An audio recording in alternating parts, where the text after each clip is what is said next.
As I've said before, the Imjin War has been described by scholars as the Asian World War.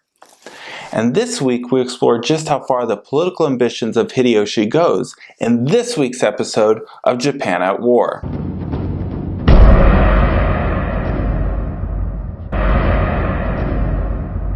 Now, Korea was not the only target of Hideyoshi's conquest through diplomacy campaign of 1588 through 1592.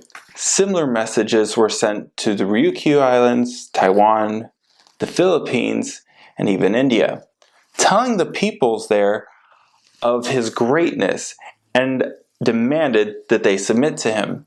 Now, King Shoni of the Ryukyus was actually the first to be approached. His kingdom was spread across a small chain of islands between Japan and Taiwan, and they considered themselves a vassal of the Ming Empire, but due to circumstance also sent tribute to Japan. Because of this, Japan considered them vassals of their own, falling within the jurisdiction of the Shimazu clan, and so King Shoni should submit without questions. With Hideyoshi's first letter demanding submission, the king was actually put in a tight spot between actual loyalty to China and the appearance of loyalty to Japan. And in 1589, he wrote apologizing to Hideyoshi. Our small and humble island, because of its great distance and because of lack of funds, has not rendered due reverence to you. However, now, in compliance with the instructions of our great lord Shimazu Yoshihisa has sent us, we have sent an envoy to proceed to your country carrying with him a humble gift. Hideyoshi was actually quite pleased with this and wrote back, "Of all the nations, yours is the first to send an envoy, together with rare and unusual things. This has pleased us greatly, and from now on, although our countries are separated by thousands of miles, we may nevertheless maintain friendly relations with the feeling that your country, together with the other nations that are within our four seas, constitute but a single family." See, Hideyoshi expected to win the submission of the Philippines just as easy. He had been informed by a Portuguese traveler to Japan that the islands were largely undefended. So he decided to send a letter to the Spanish governor in Manila, Gomez Perez das Marinas, saying he was going to conquer China and was then going to invade the Philippines as well for its failure to submit and send tribute. And he was assured that Spain was a friend of Japan and its colony in the Philippines would send an ambassador if asked. Now, with this information, Hideyoshi ordered his vassal, Harada Magochiro, to Manila to demand that an envoy be sent to his headquarters in Nagoya. His vassal Harada was a pretty sneaky guy though. He was an adventurer and intent on working the situation to his advantage. When he arrived in Manila, he did everything he could to soften the tone of Hideyoshi's message so that he could get a more positive response out of the Spaniards, including presenting them with gifts that he said were from Hideyoshi, but were really just bought with his own money. And despite this, the Spaniards remained suspicious. Harada seemed like a common trader and not a diplomatic emissary. And the supposedly official document that he carried was also written in Japanese, which limited the Spaniards' understanding of it to Harada's own suspicious translation. After ordering coastal defenses strengthened in case the Japanese actually did attack, the governor Das Marinas drafted a very cautious reply and put it in the hands of a Spanish envoy to deliver personally to Hideyoshi. In it, he put that he had not been able to understand all that Hideyoshi had written, and his reply was actually to only what he understood. The governor also expressed concern that Harada might be a fraud, and asked Hideyoshi to confirm with the Spanish envoy that Harada was in fact an actual ambassador, and that his message was real.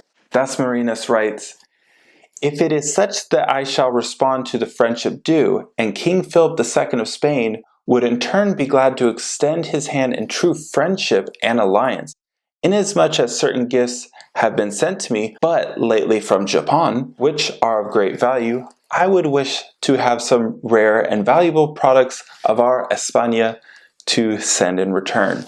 But since weapons are the articles most esteemed among soldiers, I am sending you with this, a dozen swords and dirks. The Spanish envoy, a Dominican priest named Juan Cab, arrived in Nagoya in the summer of 1592 to deliver Dasmarina's letter to Toyotomi. Hideyoshi was intrigued by the lands that King Philip II possessed in the letter and asked the Dominican to point them out on a map. Father Cobb then presented him with a globe labeled in Chinese and the distance between them. And it makes you wonder if this would have been intimidating to him. It might have been as simple as him thinking that if Spain could expand this much, then surely he could get even more. He did, after all, send a message to Manila demanding an envoy as a sign of the Philippines' submission. And the envoy was there. The envoy also came bearing a letter that, after being translated into something that Hideyoshi wanted to hear, contained a submissive tone absent in the original letter. The letter even came with gifts that looked a lot like tribute. And while Dasmarina's response was written in Spanish, that they were sent thanks for the gift that he sent, Hideyoshi's scribes put it in Japanese that they were sent as a sign that they recognized his power. And in Hideyoshi's mind, the Philippines were won. Check. This same political misunderstanding led Hideyoshi believe that India would also bow to him when the time came. And everything seemed to be going exceedingly well for Hideyoshi and his quest to conquer Asia through diplomacy. And the different nations of the world were falling into line and would even welcome his rule. Or at least this is how it seemed to him. Then he received the letter from the Koreans in the spring of 1592. Now this was actually the first open rebuff he had encountered, and I imagine this angered him quite a bit. Remember last week's episode in Poor Yutani, that guy? After dispatching his final warning to Seoul, he actually then turned to the Ryukyu Islands, the seemingly compliant King Shoni, and demanded that he come to Japan with a large army for the upcoming invasions. And if he didn't, Hideyoshi warned that he would invade his island nation. Now, there was no way King Shoni could agree to these demands, even if he wanted to. His country was too small and had very few resources. He wrote back asking him to reconsider. And eventually, Hideyoshi, once he calmed down, relented and instead required annual payments of gold and silver. By this time, King Shoni had set in motion a chain of events that would have an impact on distant Korea, though.